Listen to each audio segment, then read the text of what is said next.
Bonjour à toutes et à tous et bienvenue sur le plateau de la télé d'EPSAD pour cette deuxième journée de Saint-Expo. Nous sommes sur le stand F38 et nous recevons comme hier des acteurs du système de santé. Aujourd'hui, nous accueillons Patrice Canu. Patrice Canu, bonjour.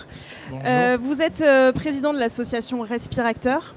Et vous nous faites le plaisir d'être sur le plateau ce matin. Avec nous également Séverine Dur, présidente de la FEDEPSAD. Bonjour. Et Didier Daoulas, président de l'UPSADI. Bonjour.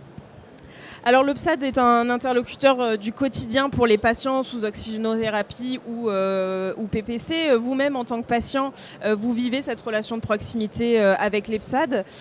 Quelle vision est-ce que vous portez sur leur rôle au sein du parcours de soins des patients souffrant de pathologies chroniques ? Alors je dirais que le rôle d'EPSAD est chronique, c'est-à-dire qu'on a une pathologie avec laquelle on est amené à vivre tous les jours. Et l'EPSAD, il nous amène une présence du quotidien. Il nous amène ce que j'appelle le 24/7 ou le 7/24, donc un lien, un fil rouge. Et puis surtout, la présence de prestataires de santé à domicile est une présence efficiente, puisqu'en fait, elle, me concernant, mais concernant des millions de patients, elle amène un mieux vivre, elle amène un confort, elle amène une sécurité. Et donc pour moi, elle est essentielle dans des pathologies qui vont être des pathologies au long cours, d'avoir un partenaire de santé qui est présent, lui aussi, au long cours. Donc c'est véritablement dans notre structure de soins un fondamental absolu. Séverine Dur, sur cette relation avec le patient, la FEDEPSAD et l'UPSADI ont à cœur de travailler avec les représentants des patients également. Oui, tout à fait, puisque, comme le dit Patrice, la réalité de la prise en charge des pathologies chroniques, et dans nos métiers, plus de 50% des patients qu'on prend en charge souffrent de pathologies chroniques, elle est vraiment dans la continuité des soins, dans ce lien permanent qui est fait, et dans cette nécessité d'avoir cette relation de proximité, à la fois à l'initiation du traitement pour leur permettre de mieux comprendre leur pathologie, pour adhérer au traitement, et puis au long cours, pour nous assurer de créer toutes les conditions à domicile qui vont permettre la bonne observance des traitements. Et ça, c'est essentiel dans le rôle d'EPSAD. On est là aussi pour s'assurer de l'observance et pour s'assurer de remonter toute information, toute alerte, ce qui doit permettre d'ajuster les traitements si besoin pour ces patients chroniques. Pour cet aspect d'observance, l'exemple de la PPC dans l'apnée du sommeil est un exemple assez parlant, Didier Daoulas. Oui, puisque depuis fin 2017, donc janvier 2018, la date en application, tous les patients, enfin 99% des patients PPC sont télésuivis. Ça veut dire quoi, télésuivis? C'est-à-dire qu'on est en mesure d'avoir l'observance du patient chaque matin. Donc ça présente un avantage certain, puisque ça nous permet de vérifier déjà si le patient est observant, si la machine fonctionne normalement, et d'avoir aussi une continuité du traitement. C'est-à-dire que si le patient n'est pas observant, généralement, on a aujourd'hui, à travers nos systèmes informatiques, des alertes qui nous permettent d'intervenir au niveau du patient, de l'appeler, d'essayer de comprendre pourquoi le système il n'a pas fait son traitement. Alors ça peut être différents problèmes, ça peut être un problème de machine, ça peut être un problème, la personne peut être enrhumée ou avoir un problème médical autre qui l'empêche de suivre son traitement. Donc le rôle du prestataire, ce n'est pas de surveiller au terme surveillance, mais au terme d'amélioration de la qualité du traitement et de la prise en charge du traitement. C'est dans ce sens-là qu'il faut intervenir. Et surtout, ce qui est important, c'est quand même une expérience aujourd'hui, puisqu'on a à peu près 2 millions de patients PPC aujourd'hui traités en France. C'est quand même un bon exemple de ce qu'il faut faire, puisqu'on est probablement les premiers au monde à avoir autant de patients, d'une cohorte de patients aussi importante, télésuivis, et je ne vais pas dire surveillés, mais qui nous permet au quotidien de voir comment le patient évolue. Donc je pense que ça, c'est un progrès, effectivement. Patrice Canu, ces nouvelles technologies finalement qui permettent ce télésuivi au long cours des patients, c'est une innovation majeure pour les patients. C'est extraordinaire, extraordinaire. Et d'ailleurs, moi, j'ai rebaptisé, c'est perso, j'ai rebaptisé la télésurveillance par un terme qui me semble beaucoup plus approprié, qui serait la télévigilance. Pourquoi la télévigilance? Parce que dans la notion de surveillance, on peut donner aux patients l'idée qu'ils soient un peu pistés ou contrôlés, alors que dans le terme de télévigilance, on donne complètement la notion de gens qui sont nos vigiles, qui sont nos gardiens, qui sont notre filet de sécurité. Et personnellement, je trouve, depuis l'instauration de la télésurveillance, ça m'arrache la bouche, donc de la télévigilance, le matin, je regarde les quelques éléments que j'ai, et je dis waouh, j'ai bien dormi, j'ai des smileys verts, j'ai pas eu de fuite, et si j'en ai une, le soir, je resserre un peu mon masque ou je l'adapte. Et donc je pense vraiment que cette télévigilance est une valeur ajoutée incroyable, formidable, et qui rassure le patient que je suis. Alors un autre aspect important de l'activité d'EPSAD à domicile, c'est l'éducation thérapeutique et c'est essentiel pour améliorer le quotidien des patients. Quel rôle les EPSAD, selon vous, ont dans la prévention et est-ce qu'ils pourraient être davantage intégrés au parcours de prévention? Oui.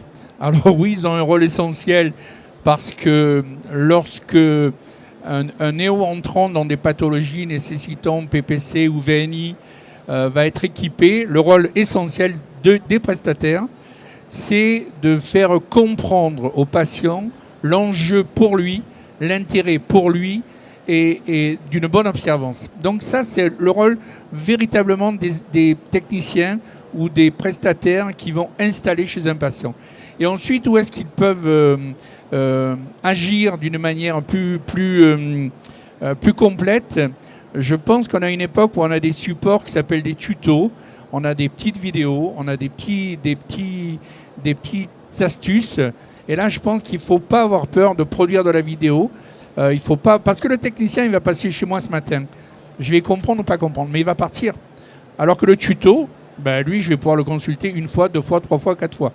Donc, je pense qu'effectivement, il faut œuvrer main dans la main entre les patients qui ont besoin des prestataires et les prestataires qui ont un rôle à jouer. J'insiste sur le fait qu'on a besoin des prestataires. On a besoin d'eux parce qu'ils sont véritablement notre amélioration, notre mieux vivre avec une maladie, je le redis, chronique ou une pathologie chronique. Donc on a besoin d'eux et en même temps, on doit, nous aussi, en tant qu'association de patients, collaborer, c'est-à-dire être disponible, être prêt à concevoir des supports, être prêt à concevoir des vidéos et voilà le rôle qu'ils doivent jouer avec nous, mais que l'on doit nous aussi, un ascenseur, vous savez, c'est dans les deux sens. Si ça fait que monter, ça ne marche pas. Donc il faut que ça monte et que ça descende. Et donc on a du boulot, on a vraiment du boulot. Voilà. Et il faut préserver notre système économique et médical français, parce qu'on a effectivement cette extraordinaire chance d'avoir des structures aux quatre coins de France, disponibles 7 sur 7, 24 sur 24, qui amènent véritablement un confort de vie aux patients. Voilà. Peut-être pour le mot de la fin, Séverine, si vous voulez réagir à ce que vient de nous dire Patrice Canu sur ces synergies entre prestataires et les patients. Effectivement, comme dans tous les secteurs de la santé, l'expérience patient, c'est quand même quelque chose qui est clé aujourd'hui. Pour nous, prestataires, pour nous permettre effectivement d'améliorer systématiquement nos prestations et notamment dans le domaine de l'éducation thérapeutique. Mais j'allais dire, cette synergie aujourd'hui, elle doit aller plus loin. On est là avec Didier Lupsadi, la FEDEPSAD, et merci Patrice d'être présent. Elle doit aller aussi dans des combats communs qu'on doit aller mener auprès de nos institutions, auprès des tutelles. Je pense notamment à la révision prochaine de la nomenclature PPC, sur lequel on est en demande d'une véritable co-construction de façon à être conjointement et de manière citoyenne dans une logique d'efficience et de pertinence des soins. Et cette co-construction ne peut pas oublier les patients, l'expérience patient, leur soutien, au même titre que celle des prescripteurs. Didier Daoulas. Je partage tout à fait la vision de Séverine, puisqu'aujourd'hui, effectivement, la PPC, on va revenir sur une révision totale de la nomenclature. j'ai la HAS en face et quand on lit le rapport qui a été émis par la HAS récemment, on pourrait s'inquiéter justement sur ce qui va se passer et surtout sur les intentions des pouvoirs publics de baisser drastiquement la PPC, ce qui impliquerait directement les patients en termes de qualité de prise en charge, parce qu'on ne pourra pas maintenir un niveau de prise en charge tel qu'on l'a aujourd'hui si le revenu de la PPC baisse. Alors, vous allez dire, quand on parle de santé, on ne parle pas d'argent. Mais il y a un moment, il faut bien mettre sur la table la réalité économique et la réalité des choses. Donc notre combat, comme Séverine l'a précisé, et comme je pense Patrice va le préciser aussi, c'est important d'avoir un combat commun. C'est-à-dire qu'on doit travailler ensemble et mettre tous les acteurs autour de la table et de définir, en remettant bien entendu le patient au centre, parce qu'il ne faut quand même pas oublier le patient, parce qu'on travaille tous pour lui, les pouvoirs publics, les prestataires, les prescripteurs, mais vers tous les acteurs au milieu de la table, et qu'on en parle ensemble, et qu'on arrive à mettre en place une co-construction pour avoir le meilleur système de santé pour demain. Alors moi je veux juste rajouter un petit complément. C'est qu'on parle du patient, mais en fait ce que la HAS doit considérer, c'est que ce n'est pas un patient qui est équipé pour mieux vivre, c'est une famille entière qui est équipée pour mieux vivre. Parce que derrière le patient, il y a des époux, des épouses, il y a très souvent des enfants, eux ils n'ont rien demandé, et donc à mon avis la variable, ou le paramètre variable, c'est de considérer qu'il n'y a pas simplement un patient qui est équipé par un prestataire qui fait pour moi un travail remarquable et de tous les jours, mais il y a une famille. Et l'enjeu, ce n'est pas le patient, mais c'est le contexte de vie d'une famille, parce qu'à titre personnel, je sais exactement ce que c'est se réveiller en pleine nuit en train de faire une apnée violente et mettre en panique l'ensemble de ma famille. Or, depuis que je suis équipé par des prestataires, ça ne m'est plus jamais arrivé. Plus jamais arrivé. Donc, ce que doit paramétrer nos gouvernants, ce que je comprends, et nos institutions, c'est qu'il n'y a pas simplement un patient qui utilise une machine, mais il y a la vie d'une famille entière qui est conditionnée à cette utilisation. Voilà. Merci Patrice. Merci à tous les trois. Merci à vous. Merci. Alors, dernier mot, si je dois conclure.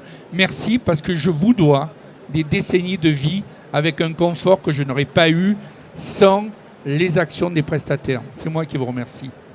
Merci Patrice Canu, merci à tous les trois et merci à vous en ligne d'avoir suivi cet échange. Vous pouvez retrouver le replay de la télé d'EPSAD et de l'ensemble des plateaux télé sur notre chaîne YouTube La Télé d'EPSAD et nous retrouver sur le stand F38 à Santexpo.